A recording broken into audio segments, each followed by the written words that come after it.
Bismillahirrahmanirrahim. Assalamualaikum warahmatullahi wabarakatuh. Teman-teman sekalian, berjumpa kembali di Zona Dosen. Pada video kali ini saya akan memaparkan lanjutan cabang filsafat selanjutnya kaitan dengan epistemologi. Di video sebelumnya kita sudah membahas dan mendiskusikan berkaitan dengan masalah cabang filsafat ontologi, dimulai dari pengertian, kemudian problem dan aliran-alirannya. Pada video kali ini kita akan mengulas tentang epistemologi, salah satu cabang filsafat yang juga menarik untuk dibahas dan jangan sampai terlewatkan pembahasannya. Pada video kali ini saya akan memaparkan kaitan dengan pengertian dan seluk-beluk epistemologi ini. Apa itu pengetahuan? Ada sebuah cerita klasik tentang seorang buta yang ditanya oleh seseorang, apa itu gajah? Seekor gajah dibawa ke hadapannya dan si buta meraba belalainya. Lalu dia berkata bahwa gajah itu panjang dan besar. Nah, cerita ini teman-teman menggambarkan pertanyaan kita tentang apakah pengetahuan kita benar-benar merupakan pengetahuan atau hanya persepsi atau sekedar informasi yang belum diolah melalui indera, akal, dan intuisi menjadi pengetahuan yang sejati. Nah, ini awal mula pembahasan kita kaitan dengan epistemologi. Apakah kemudian pengetahuan yang kita ketahui itu merupakan pengetahuan sejati atau hanya persepsi? Layaknya seorang buta yang menyatakan bahwa gajah itu panjang dan besar karena persepsi dia bahwa apa yang dirabanya oleh akal, oleh panca indera, itu yang kemudian menjadi pengetahuan dirinya. Nah, itu yang kemudian mengawali pembahasan kita kaitan dengan epistemologi. Selanjutnya teman-teman, perdebatan filosofis tentang pengetahuan atau epistemologi selalu menjadi tema sentral dalam sejarah pemikiran manusia dan terus menimbulkan perdebatan sengit di kalangan para filsuf. Hal ini wajar karena eksistensi manusia dan interaksinya dengan konteks sosiohistoris yang melingkupinya selalu terkait dengan masalah pengetahuan. Selain itu, aktivitas manusia dalam memahami sesuatu adalah elemen fundamental yang memicu munculnya dan berkembangnya pengetahuan.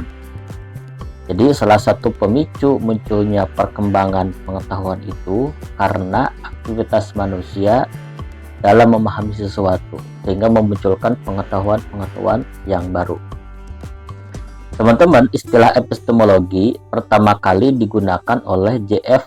Ferrier dalam bukunya Institutes of Metaphysics tahun 1854, di mana ia membedakan dua cabang filsafat, yakni epistemologi dan ontologi. Kata epistemologi berasal dari bahasa Yunani, yaitu epistem, yang berarti pengetahuan, dan logos, yang berarti pikiran atau ilmu. Kata epistem sendiri berasal dari kata kerja epistamai, yang artinya mendudukan, menempatkan, atau meletakkan. Jadi teman-teman, secara harfiah epistem berarti pengetahuan sebagai upaya intelektual untuk menempatkan sesuatu sesuai dengan kedudukannya. Namun, istilah epistemologi lebih umum diartikan sebagai teori tentang pengetahuan. Selain kata epistem, dalam bahasa Yunani juga digunakan istilah gnosis. Namun, gnosis lebih merujuk pada pengetahuan dalam arti batin. Jadi teman-teman, sekali lagi bahwa epistemologi itu berkaitan dengan pengetahuan. Berkaitan dengan pengetahuan dalam pengertian sederhana bahwa epistemologi itu menjawab pertanyaan tentang bagaimana. Kalau ontologi kan menjawab pertanyaan apa, kalau epistemologi menjawab pertanyaan bagaimana, gitu. Selanjutnya teman-teman, masalah epistemologi berkaitan dengan pertanyaan-pertanyaan tentang pengetahuan. Sebelum dapat menjawab pertanyaan-pertanyaan filosofis, perlu dipahami bagaimana dan dengan alat apa pengetahuan diperoleh. Sekali lagi, bahwa masalah epistemologi berkaitan dengan pertanyaan-pertanyaan tentang pengetahuan. Sebelum dapat menjawab pertanyaan-pertanyaan filosofis, perlu dipahami bagaimana dan dengan alat apa pengetahuan diperoleh. Jika batas-batas pengetahuan diketahui, maka tidak akan ada upaya untuk mengetahui hal-hal yang pada akhirnya tidak dapat diketahui. Kita baru bisa dianggap memiliki pengetahuan setelah mampu meneliti pertanyaan-pertanyaan epistemologi. Mungkin kita terpaksa mengingkari kemungkinan untuk memperoleh pengetahuan, atau sampai pada kesimpulan bahwa kita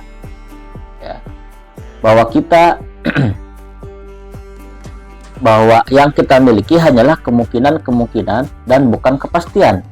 Atau mungkin kita bisa menetapkan batas-batas antara bidang-bidang yang memungkinkan adanya kepastian mutlak dengan bidang-bidang yang tidak memungkinkannya. Begitu, teman-teman. Selanjutnya, jika dikatakan masalah epistemologi berkaitan dengan pertanyaan tentang pengetahuan, apa sebenarnya yang dimaksud dengan pengetahuan?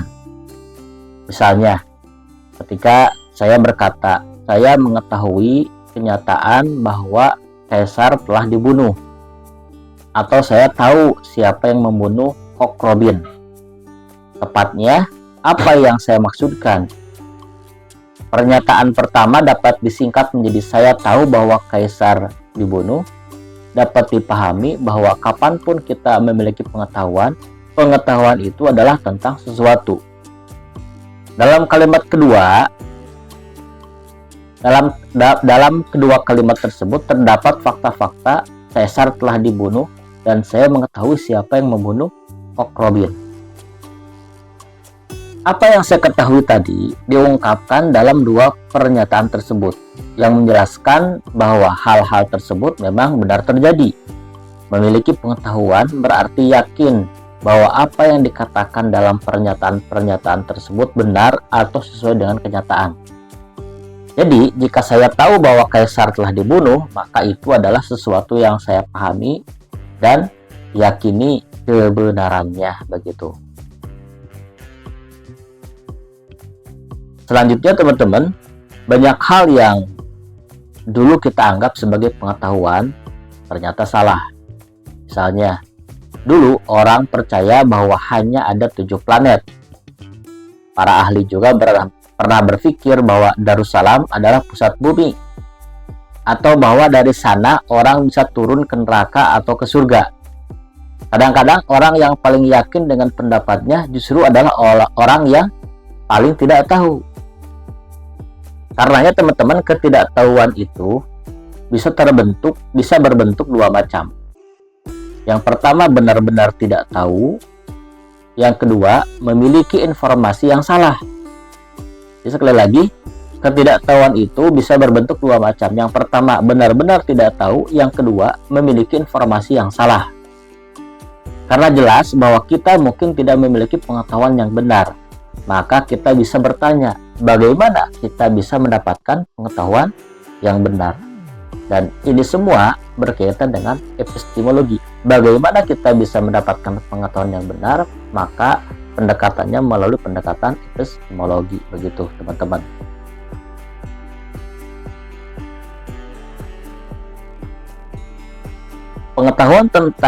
Pengetahuan manusia bergantung pada keberadaan manusia yang bersifat sementara. Artinya manusia hidup dalam ruang dan waktu.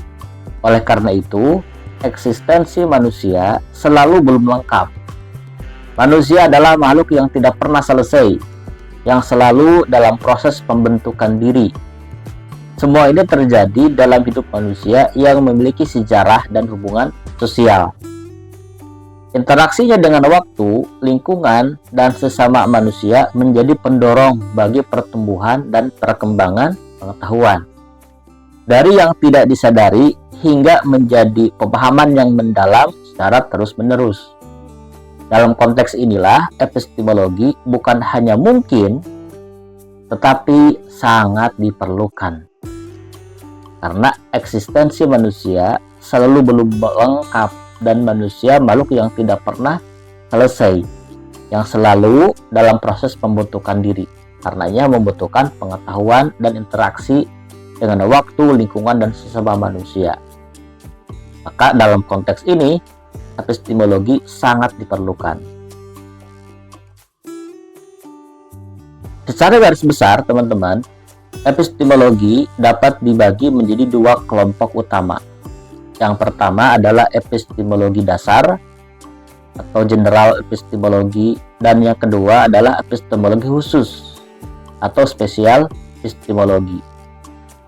Epistemologi dasar atau general epistemologi membahas teori-teori mengenai pengetahuan sebagai pengetahuan, kebenaran dan kepastian sebagai kebenaran dan kepastian, serta pengetahuan untuk kepentingan pengetahuan itu sendiri. Ini mencakup asal-usul pengetahuan, metode pengetahuan, struktur pengetahuan, dan validitas pengetahuan. Contoh analogi supaya kita lebih paham. Bayangkan Anda adalah seorang tukang kayu yang sedang membangun sebuah rumah. Epistemologi dasar bisa diibaratkan seperti mempelajari segala hal tentang alat-alat pertukangan dan bahan bangunan yang Anda gunakan. Anda tidak hanya belajar cara menggunakan gergaji, palu, dan paku, tetapi juga memahami dari mana asal kayu itu, bagaimana memastikan kayu itu berkualitas, serta mengapa penting untuk menggunakan alat dan bahan yang tepat. Maka dalam hal ini, asal-usul pengetahuan adalah seperti mengetahui dari mana kayu berasal dan bagaimana kayu itu diproduksi. Metode pengetahuan adalah seperti mempelajari teknik-teknik pertukangan yang efektif dan efisien. Kemudian struktur pengetahuan adalah seperti memahami bagaimana semua bagian rumah harus terhubung dan bekerja sama untuk menciptakan bangunan yang kokoh, serta validitas pengetahuan adalah seperti memastikan bahwa semua alat dan bahan yang digunakan benar-benar berkualitas dan sesuai untuk membangun rumah yang kuat dan tahan lama. Jadi teman-teman, epistemologi dasar mempelajari pengetahuan dan kebenaran dengan cara yang sangat mendalam dan menyeluruh, seperti bagaimana seorang tukang kayu memahami segala sesuatu tentang alat dan bahan yang digunakan untuk membangun rumah.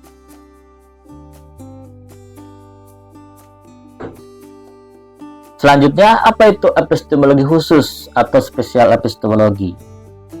Epistemologi khusus lebih fokus pada pengetahuan tertentu seperti ilmu, metode, dan sejarah. Dalam konteks epistemologi khusus inilah filsafat pengetahuan sangat berkaitan dengan filsafat ilmu. Kita gunakan analogi. Bayangkan Anda adalah seorang koki yang spesialis dalam masakan Italia misalkan. Spesialis masakan Itali. Epistemologi khusus seperti mempelajari segala hal yang berhubungan dengan masakan Italia saja. Daripada belajar tentang memasak secara umum, Anda fokus pada resep-resep tertentu, teknik-teknik khusus, dan sejarah masakan Italia. Dalam hal ini, pengetahuan tertentu adalah seperti memahami berbagai jenis pasta, saus, dan bahan-bahan khas Italia. Ilmu adalah seperti mengetahui bagaimana proses pembuatan pasta dari awal hingga akhir. Metode adalah seperti menguasai teknik-teknik memasak yang khusus digunakan dalam masakan Italia, misalnya cara membuat adonan pasta yang sempurna atau cara memasak risotto. Dan sejarah adalah seperti memahami asal-usul dan perkembangan masakan Italia, serta bagaimana budaya dan tradisi mempengaruhi masakan tersebut. Dalam konteks ini, filsafat pengetahuan berfokus pada memahami aspek-aspek mendalam dari pengetahuan khusus ini, seperti bagaimana dan mengapa kita mengetahui apa yang kita ketahui tentang masakan Italia, yang sejalan dengan bagaimana filsafat ilmu berfokus pada pemahaman mendalam tentang pengetahuan ilmiah. Jadi, epistemologi khusus berfokus pada area pengetahuan tertentu dengan cara yang sangat mendalam, seperti bagaimana seorang koki Italia mempelajari dan memahami segala sesuatu tentang masakan Italia. Nah teman-teman, sekarang kita akan bahas komponen dasar epistemologi. Paling tidak teman-teman, terdapat 4 komponen dasar dalam epistemologi, yaitu sumber pengetahuan, metode pengetahuan, struktur pengetahuan, dan validitas pengetahuan. Sekali lagi, komponen dasar epistemologi yang pertama ada sumber pengetahuan, yang kedua ada metode pengetahuan, yang ketiga ada struktur pengetahuan, dan yang keempat ada validitas pengetahuan. Kita coba bahas satu persatu. Sumber pengetahuan. Pertanyaan mendasar dari problem origin of knowledge adalah bagaimana fakultas akal dapat mencapai pengetahuan. Dalam konteks epistemologi modern, pertanyaan ini menghasilkan 2 aliran besar. Kaum rasionalis seperti Descartes, Spinoza, dan Leibniz cenderung mengandalkan akal atau rasio sebagai sumber utama pengetahuan, meskipun tidak secara eksklusif. Di sisi lain, kaum empiris seperti John Locke, Hume, dan Berkeley lebih mengandalkan pengalaman sebagai sumber utama pengetahuan. Dalam perbandingan dengan pendekatan sumber pengetahuan dalam tradisi filsafat barat yang terbatas pada akal dan pengalaman, tradisi filsafat Islam mengenal epistemologi irfani atau pengetahuan dengan kehadiran ilmu huduri. Epistemologi ini lebih menekankan pada intuisi atau zauk sebagai cara untuk memperoleh pengetahuan. Jadi yang pertama, sumber pengetahuan. Dalam epistemologi itu ada 2 aliran. Yang pertama ada aliran rasionalis, begitu ada aliran empiris. Aliran rasionalis menekankan bahwa akal sebagai sumber pengetahuan, sementara aliran empiris menekankan atau mengandalkan pengalaman sebagai sumber utama pengetahuan. Tetapi dalam filsafat Islam ada yang disebut dengan irfani. Irfani itu pengetahuan dengan kehadiran, dan ini lebih mengandalkan intuisi ilham atau zauk sebagai cara memperoleh pengetahuan. Begitu. Nah, kemudian kaitan dengan metode pengetahuan. Dalam konteks umum, masalah metode pengetahuan lebih dipengaruhi oleh masalah sumber pengetahuan. Dalam tradisi rasionalisme, derivasi logis dari metode memperoleh pengetahuan terdiri dari penalaran deduktif dan prosedur demonstratif. Di sisi lain, dalam tradisi empiris, metode pengetahuan lebih banyak bergantung pada logika induksi dan pembuatan hipotesis. Jadi, teman-teman, rasionalisme, metode pengetahuannya lebih kepada penalaran deduktif dan prosedur demonstratif. Sementara dalam tradisi empiris, metode pengetahuan lebih banyak bergantung pada logika induksi dan pembuatan hipotesis. Yang ketiga, kaitan dengan struktur pengetahuan. Persoalan pokok dalam struktur pengetahuan ini adalah hubungan antara subjek dan objek pengetahuan. Problem ini membawa 2 isu utama sekaligus. Pertama, apakah isi dan objek pengetahuan itu identik atau epistemological monism, ataukah keduanya benar-benar terpisah, epistemological dualism? Yang pertama. Yang kedua, apakah objek pengetahuan eksis secara independen dari subjek pengetahuan? Ataukah objek itu bergantung pada subjek pengetahuan atau epistemological realism? Jadi ada dua isu utama ya. Yang pertama itu apakah isi dan objek pengetahuan itu identik atau keduanya terpisah. Yang kedua, apakah objek pengetahuan itu eksis secara independen dari subjek pengetahuan ataukah objek itu bergantung pada subjek pengetahuan. Ini struktur pengetahuan. Yang selanjutnya kaitan dengan validitas pengetahuan. Secara tradisional terdapat 3 kriteria kebenaran. Pertama ada teori koherensi, yang kedua ada teori korespondensi, dan yang ketiga ada teori pragmatis. Oke, kaitan dengan validitas ini ada 3 teori tentang kriteria kebenaran. Yang pertama ada teori koherensi, yang kedua ada teori korespondensi, dan yang ketiga ada teori pragmatis. Kita coba bahas satu persatu.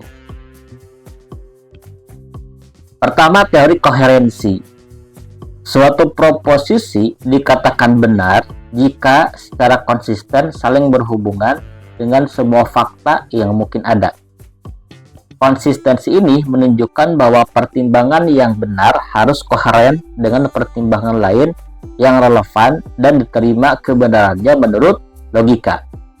Misalkan, bayangkan Anda sedang menyusun sebuah puzzle besar. Setiap keping puzzle adalah sebuah proposisi atau pernyataan. Suatu keping puzzle dikatakan benar jika dapat ditempatkan dengan tepat dan sesuai dengan semua keping lainnya yang ada di sekitarnya. Konsistensi ini menunjukkan bahwa setiap keping harus pas dan saling berhubungan secara logis dengan keping-keping lainnya untuk membentuk gambar yang utuh dan benar. Nah, dalam hal ini, proposisi adalah seperti keping puzzle yang perlu ditempatkan.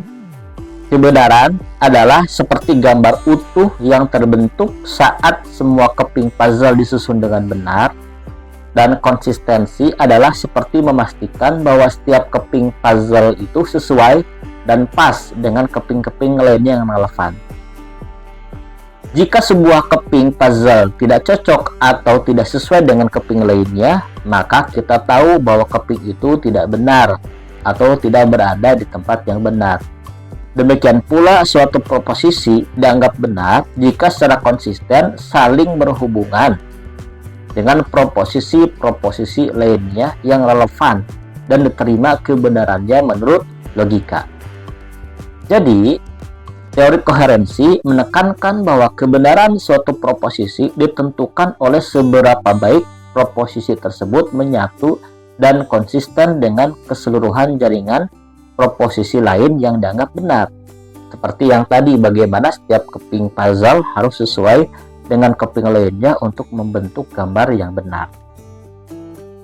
Itu teori pertama. Teori yang kedua adalah teori korespondensi. Kebenaran didefinisikan sebagai kesesuaian antara proposisi dengan fakta atau realitas objektif. Dalam teori ini, kebenaran berarti kesetiaan terhadap realitas objektif yang ada di luar pikiran subjek. Contoh, bayangkan Anda seorang fotografer yang berusaha mengambil gambar pemandangan alam. Dalam teori korespondensi, kebenaran adalah seperti hasil foto yang Anda ambil. Foto tersebut dianggap benar jika gambar yang dihasilkan sesuai dengan pemandangan alam yang ada di depan Anda. Dalam hal ini, proposisi adalah seperti foto yang Anda ambil. Fakta atau realitas objektif adalah pemandangan alam yang nyata di depan Anda. Kesesuaian adalah seperti memastikan bahwa foto yang diambil mencerminkan dengan tepat apa yang benar-benar ada di pemandangan alam tersebut. Jika foto yang Anda ambil kabur, terdistorsi, atau tidak mencerminkan pemandangan alam dengan akurat, maka foto tersebut tidak dianggap benar. Dalam konteks teori korespondensi, Demikian pula, suatu proposisi dianggap benar jika dan hanya jika proposisi tersebut sesuai dengan fakta atau realitas objektif yang ada di luar pikiran kita. Jadi teman-teman, teori korespondensi menekankan bahwa kebenaran suatu proposisi ditentukan oleh seberapa baik proposisi tersebut mencerminkan realitas objektif, seperti bagaimana foto yang diambil oleh fotografer harus sesuai dengan pemandangan alam yang nyata. Dan yang ketiga, teori pragmatis. Dalam teori ini, kebenaran tergantung pada kegunaannya dan keberhasilannya dalam eksperimen, serta kemampuannya untuk memenuhi kebutuhan hidup biologis manusia. Seakan bayangkan Anda sedang mencoba menemukan resep terbaik untuk membuat roti. Dalam teori pragmatis, kebenaran adalah seperti resep roti yang berhasil menghasilkan roti yang enak dan bisa dinikmati. Resep tersebut dianggap benar jika ketika diikuti dapat menghasilkan roti yang lezat dan memuaskan kebutuhan makanan Anda. Nah, dalam hal ini, proposisi adalah resep roti. Kegunaan dan keberhasilan dalam eksperimen adalah seperti mencoba resep tersebut dan menghasilkan roti yang enak. Memenuhi kebutuhan hidup biologis manusia adalah seperti memastikan roti yang dihasilkan bisa memuaskan rasa lapar dan kebutuhan nutrisi Anda. Jika resep yang Anda ikuti tidak menghasilkan roti yang enak atau tidak bisa dimakan, maka resep tersebut tidak dianggap benar dalam konteks teori pragmatis. Demikian pula, suatu proposisi dianggap benar jika dan hanya jika proposisi tersebut berguna, berhasil dalam eksperimen, dan memenuhi kebutuhan manusia. Jadi, teman-teman, teori pragmatis menekankan bahwa kebenaran suatu proposisi ditentukan oleh seberapa baik proposisi tersebut berguna dan berhasil dalam praktek nyata, dan seberapa baik proposisi tersebut memenuhi kebutuhan hidup manusia, seperti bagaimana resep roti harus menghasilkan roti yang enak dan bisa dinikmati.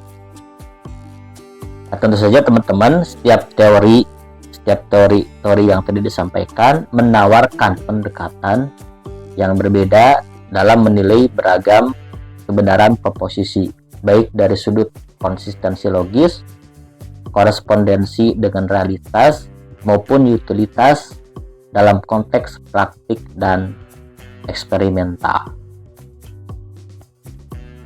Nah, itu saja teman-teman yang bisa disampaikan pada kesempatan video kali ini. Tentu saja tidak akan puas, mudah-mudahan kalian bisa mencari referensi di yang lain.